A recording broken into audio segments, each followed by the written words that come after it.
ఇక చెంచలమ్మ అలా వనరుల గురించి గొప్పగా దేవత గురించి చెప్తూ ఉంటుంది. ఇక వెళ్దామా అని చెప్పగానే, వదిన పదండి వెళ్దాం అని చెప్పేసి ఇక బౌద్ధ దిగుతూ ఉంటుంది. అలా అందరూ కలిసి అయితే ఇక నడుచుకుంటూ ఆ దేవుని దగ్గరికి వెళ్ళిపోతూ ఉంటారు. ఈలోపు కేశవ ఇక తాలిబొట్టు కేశవ చంటి కలిసి బ్రహ్మంగారి ఇంటికి వెళ్తారు అమ్మవారి తాలిబొట్టు తేవడానికి. నమస్తే అయ్యా, నమస్కారం అయ్యా, పూజ జరుగుతుందా?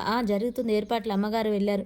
నేను ఈ తాలిబొట్టు కోసం వచ్చాను, ఇదిగో అయ్యా సిద్ధంగా ఉంది చూడండి అని చెప్పేసి కేశవ చేత తాలిబొట్టు పెడతాడు. అమ్మవారి తాలిబొట్టు చాలా బాగుంది అని చెప్పేసి కళ్ళకద్దుకొని, ఇదిగో రచంటి నీ దగ్గర భద్రంగా దాచిపెట్టు, సరేనా, ఇక వస్తాం బ్రహ్మంగారు అని చెప్పేసి కేశవ అక్కడి నుంచి లేస్తాడు.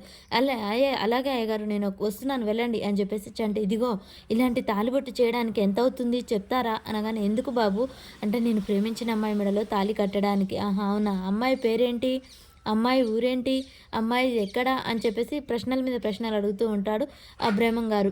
ఇదేంటయ్యా నువ్వు కూడా మా అమ్మగారిలాగా అన్నీ అడుగుతుంటావు, తెలియదంటే వినరేంటి, నాకు తెలీదు కానీ తాలిబొట్టు అయితే కావాలి. సరేలే బాబు, ప్రేమించినాక తక్కువలోనే చేస్తాను, ఇదిగో నువ్వు అలా చేస్తే మా పెళ్లి రోజు ముందు బంతిలో నేను కూర్చోబెట్టి పప్పు నెయ్యి బాగా వేసి పెడతాను, సరేనా, మంచిగా చేయాలి.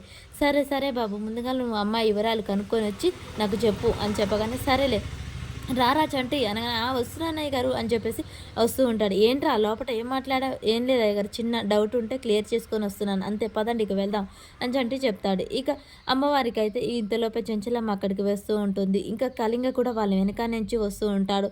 వదిన ఇంకా ఎంత దూరం, ఇక్కడే భవతి వచ్చాం దగ్గరికి అని చెప్పగానే, అమ్మయ్య వచ్చామా అని చెప్పేసి చూస్తూ ఉంటారు. అందరూ అక్కడికి వచ్చిన ప్రజలంతా నమస్కారం అమ్మగారు, నమస్కారం అని చెప్పేసి నమస్తే పెడుతూ ఉంటారు. ఇక అక్కడ ఉన్న పూజారి కూడా నమస్తే పెడుతూ ఉంటారు. కానీ పెద్ద పూజారి గారు చాలా కంగారు పడుతూ ఉంటాడు.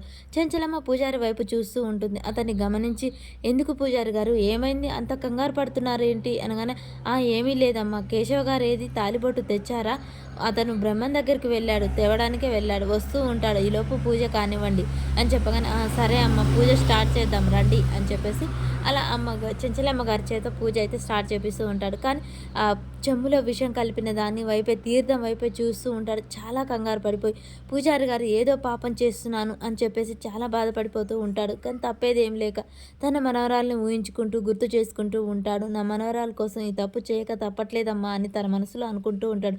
అమ్మ పూజ కానివ్వండి అని చెప్పేసి ఇక చెంచలమ్మ గారు పూజ గంధం పసుపు కుంకుమ అన్ని పెట్టి అమ్మవారిని అలంకరిస్తుంది. అలా పూజ చేస్తూ ఇక అమ్మవారికి అయితే కొబ్బరికాయ అయితే కొడుతూ ఉంటుంది. ఇక ఒక పక్క చంటి కేశవ నడుచుకుంటూ వస్తూ ఉంటారు.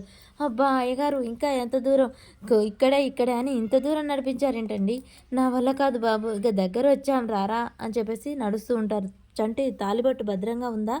ఉంది. ఇంతలోపే ఈ అమ్మాయి కాపాడండి అని అరుస్తూ ఉంటుంది.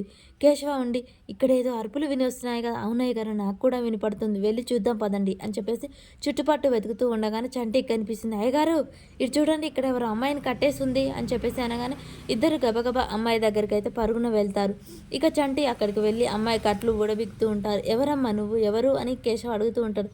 నా పేరు వసుధ అనగానే, ఎవరు తాలూకు, నేను పూజారి గారి నరసింహశాస్త్రి తాలూకు అని చెప్పేసి అనగానే, మీరు ఏంటి పూజారి గారి మనవరాలువా నువ్వు అని చెప్పేసి, అసలు నేను ఎవరు కట్టేశారు, ఎవరు ఇక్కడ ఉంచారు, ఏమో నాకు తెలియదు, అతను ఎలా ఉంటాడు అని చెప్పగానే అతను ఆనవాళ్ళు చెప్తూ ఉంటుంది.